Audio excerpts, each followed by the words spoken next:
Yes, definitely natural disasters and mass coral bleaching globally in 2016, and then again on the Great Barrier Reef in 2017 really brought it to the fore because it's death. It's death of things that we love. It's death of people we love, like with the impacts of natural disasters, that's actual lives lost.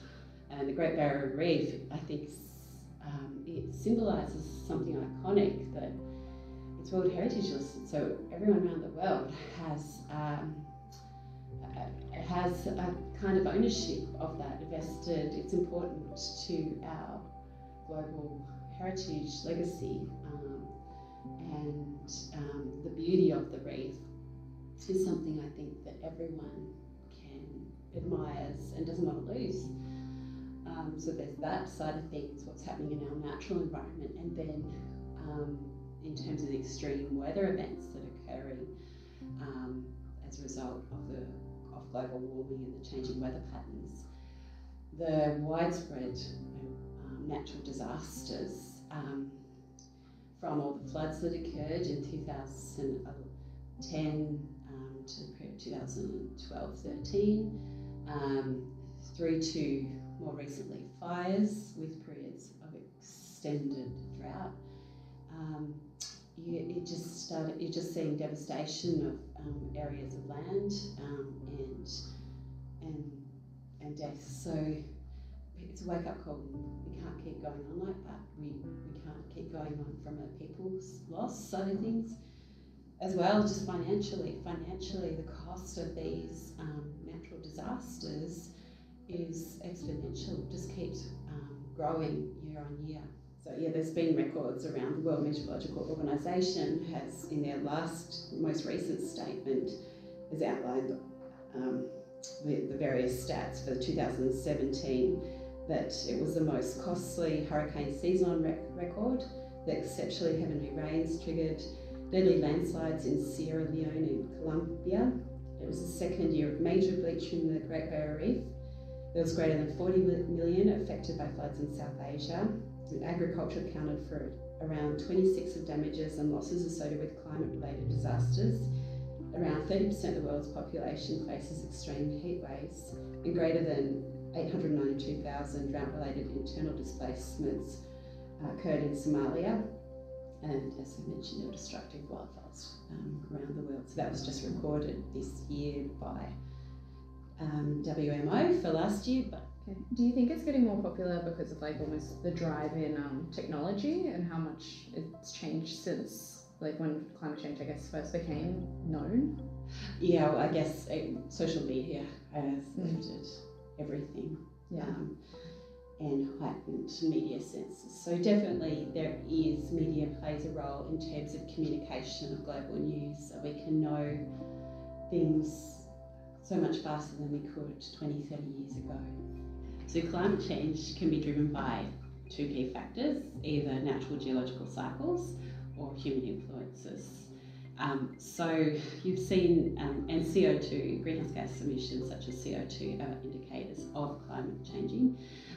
We've had research in places like Antarctica that have done coring, such as the Vostok ice cores, which have been able to measure the quantity of CO2 in layers of ice that relate to a certain period in time, which they can then equate to the temperature at that time. So they've been able to track the natural variations and cycles over thousands of years. But more recently, where the IPCC has found that the levels of carbon dioxide in the atmosphere and other greenhouse gases is higher than ever before, particularly since the pre-industrial era, so the 1800s. That is causing the globe to warm, and then with it impacts such as sea level rise and varying weather patterns. With mitigation, that is, I guess, that just comes down to global agreements, the UNFCCC, and the Paris Agreement is the most recent one, so looking towards keeping the global temperature below 2 degrees warming, and in particular 1.5 degrees above pre-industrial levels. There's no turning back at this stage. It's just the level of emissions moving forward and the level of global warming moving forward that those global agreements are trying to work towards lowering. So yes, that's a very interesting question and an area that's had research on it, but a lot more is required. There's a lot of unknowns. But already around 93% of additional heat created by global warming has already been absorbed into the oceans. As the water warms, it expands. And so this is one of the factors contributing to sea level rise.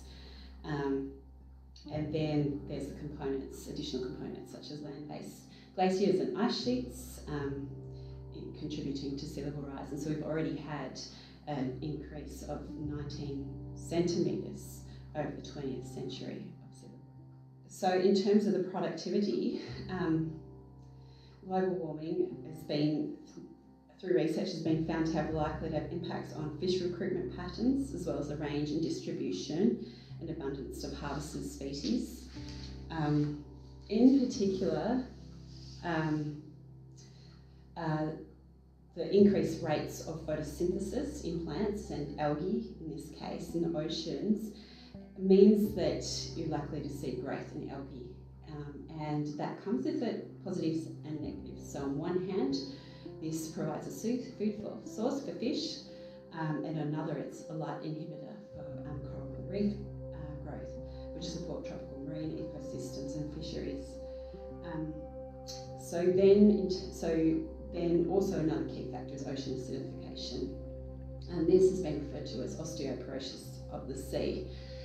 And this is like the elephant in the room.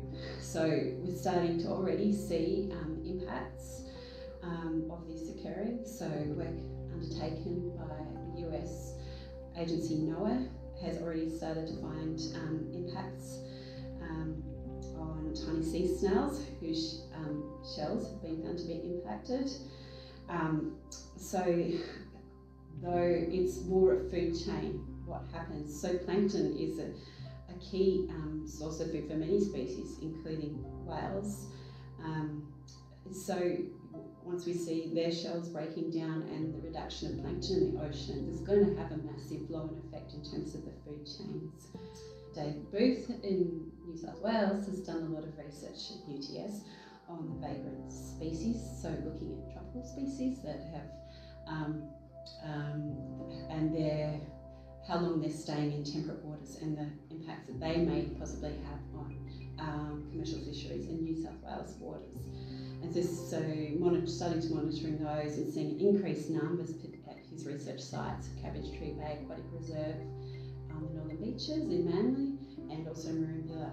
And so having a look, some of the findings he presented last week at his seminar were the increase in species of not only damselfish, but also the surgeonfish, which are found to then feed on the seaweeds and algae. So that may have an impact on some of our other temperate fisheries. However, these species are the ones that will be keeping down